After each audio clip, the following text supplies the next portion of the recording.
Jeshi la polisi katika mkoa wa Mwanza linapenda kutoa taarifa kuhusu vifo vya watu 4 vilivyosababishwa na watu kukosa hewa kwenye machimbo ya dhahabu.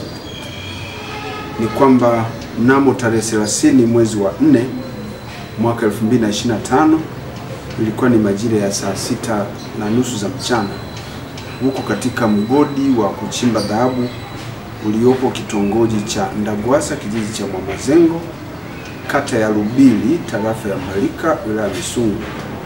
Watu 4 ambao ni wafanyakazi wa mgodi wa huo wa dhahabu unaofahamika kwa jina la Soft Gold Construction Engineering Company Limited walifariki dunia wakiwa katika mashimo yaliyochimbwa katika mgodi huo wa dhahabu, na walifariki kwa kukosa hewa.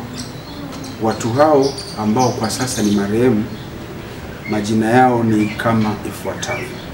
Wa kwanza anaitwa Tangxing Yu, miaka 68, passport namba yake ni EN 1291913. Kazi yake ni mhandisi na mkazi wa kijiji cha Mwamazengo, kata ya Lubili, wilaya ya Misungwi. Huyo ni raia wa nchi ya China. Wa pili ni Liu Yanlu, ana umri wa miaka 58, passport namba yake ni EM 9631676, ni mhandisi na mkazi wa kijiji cha Mwamazengo, kata ya Lubili, wilaya ya Misungwi, naye ni raia wa China.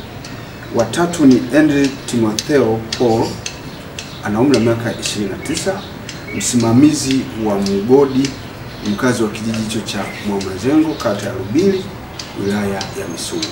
Wanne ni Kach Elikana Ezron, miaka 35, msimamizi wa mgodi na mkazi wa kijiji cha Mwamazengo, kata ya Lubili, wilaya ya Misungwi.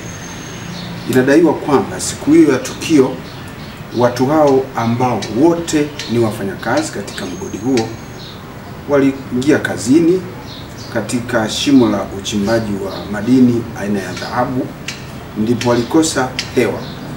Jitihada za wafanyakazi wenzao kuokoa uhai wao zilifanyika na kufanikiwa kuwaokoa wakiwa hai, ingawa hali zao zilikuwa zimedhoofu sana kwa sababu ya kukosa hewa.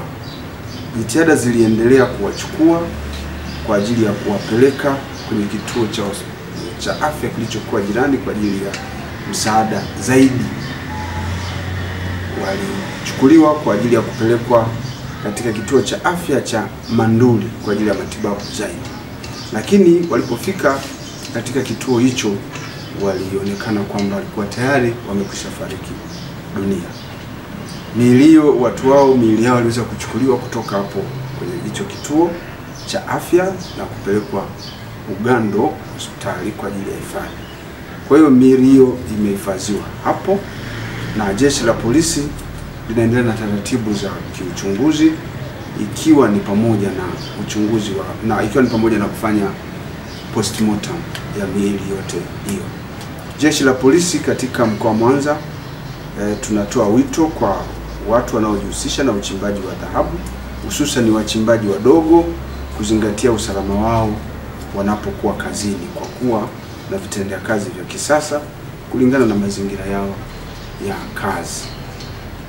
Watu wao miili yao itakapokuwa imefanywa postmortem itakabidhiwa kwa ndugu na jamaa zao kwa ajili ya taratibu za mazishi.